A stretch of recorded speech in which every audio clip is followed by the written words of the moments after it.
Today's video is sponsored by Squarespace. A couple of years ago, Valoi released their Easy35 film scanning system, which helped simplify scanning at home or digitising using a digital camera setup.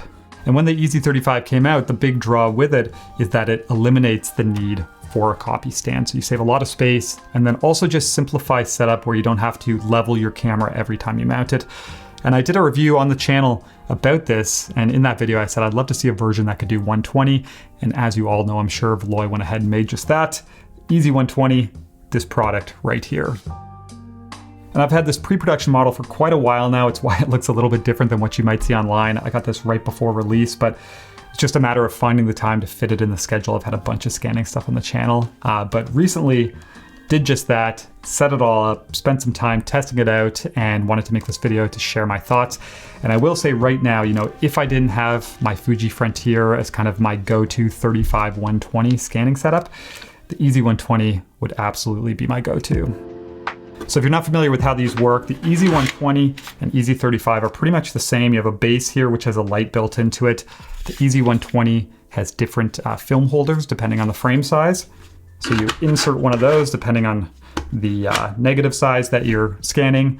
And then you have extension tubes here. It comes with a bunch of them. You basically combine them to find the right distance from lens to film frame, so it fills the frame of your digital camera. And then you flip on the light, insert your film here, and then you basically trigger it and advance to the next frame. So when camera scanning or digitising started to gain popularity, the go-to method for most people was to get a copy stand, mount your digital camera so it's pointing down, have some sort of light source, have some sort of film holder, and you photograph your film that way, or your film negatives. And this method obviously works fine. It's what I still do when I'm doing black and white or 4x5. But what makes it a little bit more finicky is when you mount your camera to the copy stand, you always have to make sure that the lens and the film are parallel to one another. So you have to use leveling feet to adjust that. This isn't a big deal at all, but in my case, in a lot of situations, if you're just mounting your camera every time you go to scan and then you're removing it afterwards, you have to kind of do that process every time you mount it back up to make sure that everything's level. So again, not the biggest deal, but it is a little bit finicky. And then also with the copy stand setups, the copy stand I have is quite large. So you need like a permanent space in your studio or office to keep it.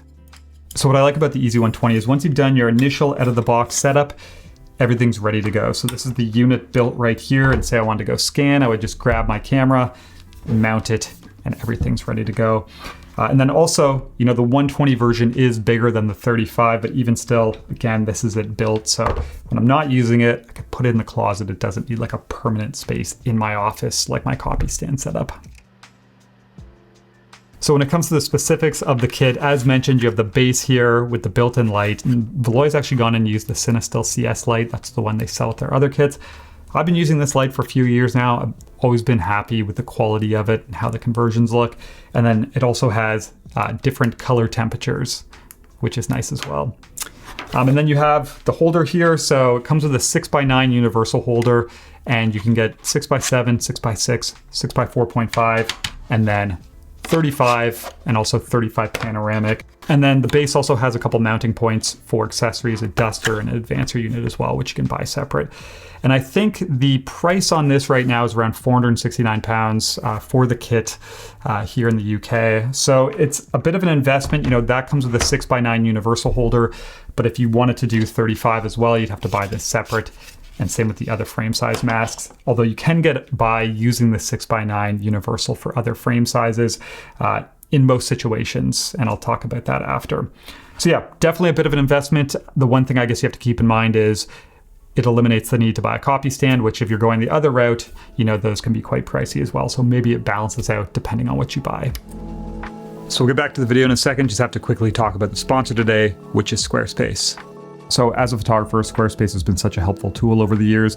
It gives me a way to make a nice professional looking website and keep it up to date very easily. For example, they have things like their blueprint builder, which lets you build your site from scratch, but also gives you helpful tools like different layout options or font pairings and color palettes. But then also just things like adding a gallery or updating one. You can click and drag to rearrange and reorder images to play with sequencing. And they also have great tools if you want to sell your work. I recently redid my print store, and Squarespace made the entire process very simple, from product listing to receiving payments and also fulfilling orders. So check out squarespace.com today, sign up for a free trial, test it out. When you're ready to launch, you can use my link below to save 10% off your first purchase of a website or a domain. So for the test that I did, I ended up using a Sony a7R II with an older 55mm 1:1 macro. I typically use my Lumix S5 IIX, but I'm filming with that right now.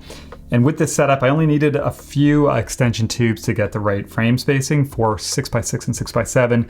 And then Valoi includes a little riser that you put on the bottom of your camera, and everything just sits horizontally like this. And you could run this if you wanted vertically, so stand it up on end, but for that you would need a lens that has internal focusing barrel, just so you don't run into like focus sag issues. But once it's all set up, as you can see, it's pretty compact overall.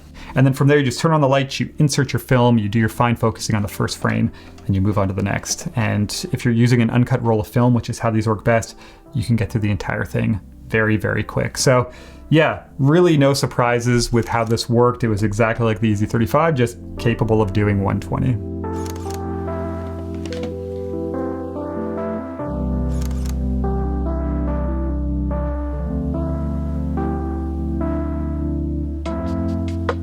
Okay, so next up, after the 6x7 and 6x6, I went and scanned some 35 and also 645, which I'll talk about next. But this is one scenario where you do have to go and tweak the setup, because obviously you need to get your camera closer to the negative. With 35, it's much smaller. So with the 55mm lens I was using, this is what I ended up with, just one very small extension ring. So there is some tweaking involved, and again, it would just all come back to that initial setup, knowing that, okay, when I do 35, I need this one, and when I want to do 6.7, I have to add on these two. But that is something to keep in mind. Because it's multi-format, you will need to tweak at some point.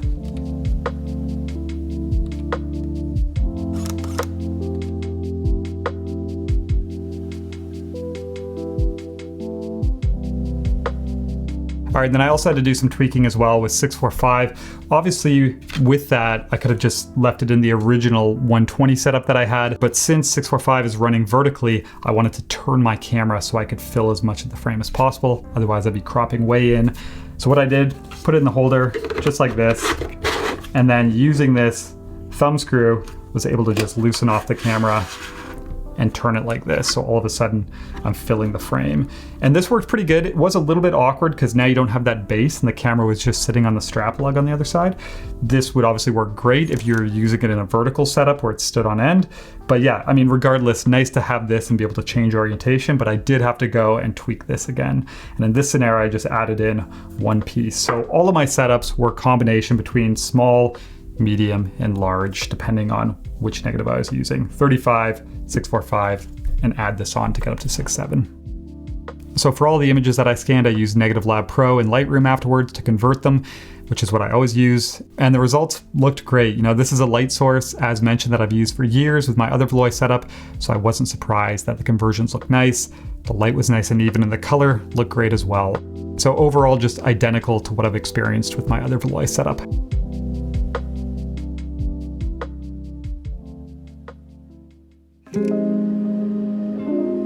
Okay, so I want to talk about kind of some final thoughts or things to keep in mind if you are interested in this.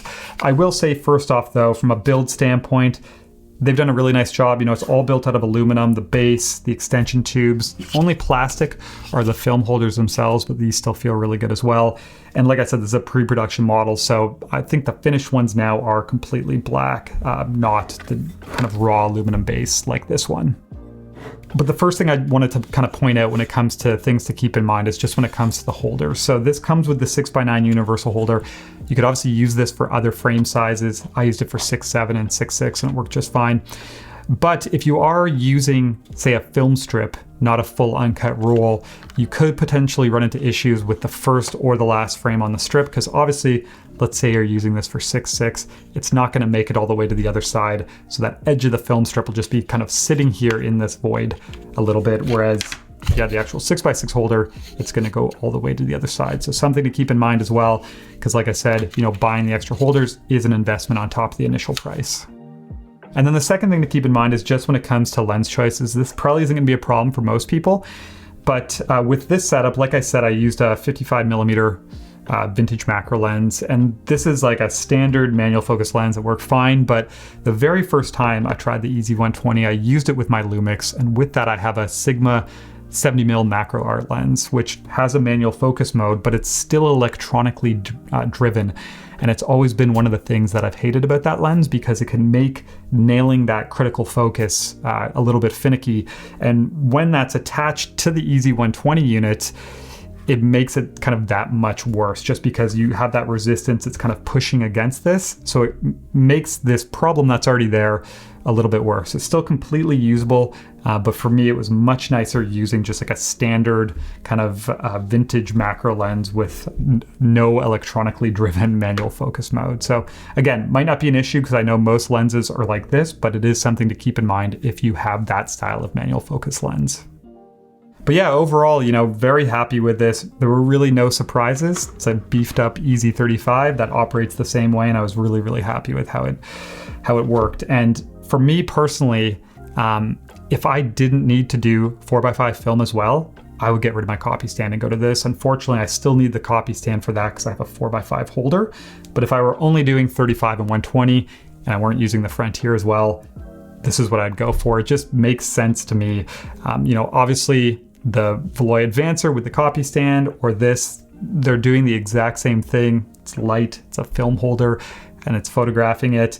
And this just makes so much sense. I don't see any reason why it would make sense to, go and buy a big copy stand and set that all up when something like this is available. So yeah, overall, it's nice to finally find the time to sit down and test this, and happy with how it performed. Hope you enjoyed this look at the EZ120, and that's it for this one. Just want to say thanks for watching as always, and I'll talk to you soon.